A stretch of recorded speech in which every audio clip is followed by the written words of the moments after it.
Alors ça vous fait peut-être marrer de lire ces histoires de brouteurs et cyber-escrocs d'Afrique de l'Ouest, pas toujours très malin, faut le dire. Mais ce que vous ignorez sûrement, c'est que derrière certains d'entre eux se cachent les plus terribles mafias internationales. Les cultes nigérians. Prostitution, drogue, trafic d'êtres humains, faux papiers, corruption, meurtre sous contrat et bien sûr cybercriminalité. Ces organisations sévissent sur tout et partout dans le monde, en bonne intelligence avec la Cosa Nostra, les Yakuza et même les cartels sud-américains. Une de leurs particularités, c'est l'importance qui occupe les escroqueries en ligne. Ceux qu'on appelle là-bas les Yahoo Boys détournent chaque année des milliards de dollars. Et ils n'en sont pas restés aux classiques arnaques à l'africaine. Une des spécialités de ces Yahoo Boys recrutés par un culte, c'est par exemple le BEC, Business Email Compromise.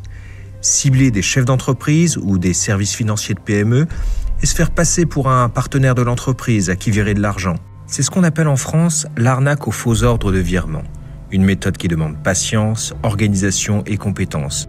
Dans une arnaque qui, cette fois-ci, cible beaucoup plus les entreprises qui sont des arnaques aux faux ordres de virement. Quelqu'un se fait passer pour quelqu'un important de l'entreprise ou enfin pour une personnalité, pour quelqu'un d'important et demande donc à une personne de l'entreprise, ça peut être le comptable ou autre, de réaliser des opérations. C'est vrai que ça peut mener à des fraudes qui conduisent à des grosses pertes. Au point, parfois, de mettre certaines de nos entreprises sur la paille. C'est aussi cela qui a amené Interpol à s'en prendre sérieusement à eux. Cela, mais aussi tout ce qui en suit.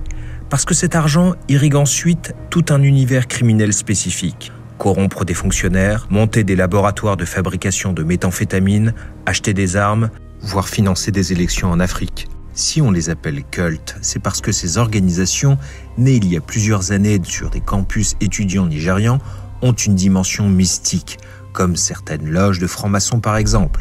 Prenons l'exemple de Black Axe. Créé à l'université Uniben de Benin City le 7 juillet 1977, le Black Axe Chapter, confraternité de la hache noire, avait pour idéal originel le développement d'un mouvement intellectuel panafricain. Le but ? Se libérer complètement de la tutelle économique et intellectuelle des anciens colons et parvenir à la prospérité en s'entraidant à travers toute l'Afrique. Il possède depuis ses débuts une façade légale, le Neo-Black Movement, NBM, qui nie aujourd'hui tout lien avec le Black Axe, malgré les preuves et les confessions de repentis. On parle de culte du fait de différents éléments spirituels. Les Axemen vénère par exemple Korofo, un dieu invisible. Il y a énormément de rites. Oui, dans une manière de se saluer par exemple, voilà, chez Black Axe. Dans les pratiques, donc il y a vraiment une manière de se saluer très particulière avec un check de l'avant-bras. Dans les rites d'initiation, il y a énormément de codes comme ça, avec parfois des choses violentes comme le passage à tabac.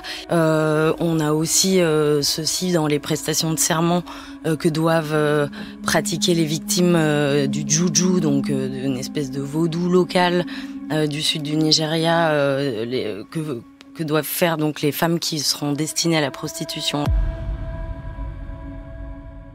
À l'origine, communauté étudiante intellectuelle et spirituelle, comme la majeure partie des autres cultes, tels Vikings, Buccaneers ou Mafite, Black Axe a pris, lors des années 80-90, un tournant de plus en plus criminel. Au-delà de la cybercriminalité, Black Axe est ainsi présent sur toute la chaîne de migration illégale Nigeria, Niger, Libye, Italie.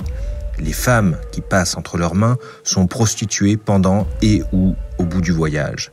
Les hommes doivent quant à eux accomplir toutes sortes de basses œuvres, très souvent dans le transport de drogue ou dans les violences exercées contre les ennemis du culte, leurs premiers ennemis étant en réalité les membres des autres cultes.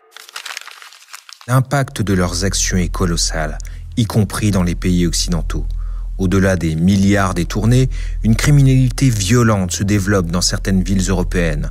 En Italie, leurs crimes ont notablement contribué à la prise de pouvoir de l'extrême droite.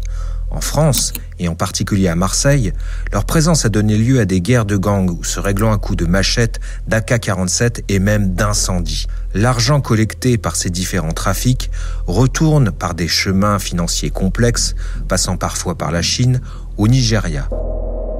À Benin City, Les dignitaires des cultes côtoient à présent les plus hautes personnalités dans le quartier GRA où ils font bâtir leur villa. Certains dignitaires parviennent même à avoir des responsabilités politiques, notamment à travers leur façade légale, mais aussi en finançant les campagnes électorales, voire en utilisant la corruption et la violence. En d'autres termes, l'argent qui arrive ainsi dans le pays ne profite pas à son développement, mais au contraire, au maintien de graves dysfonctionnements.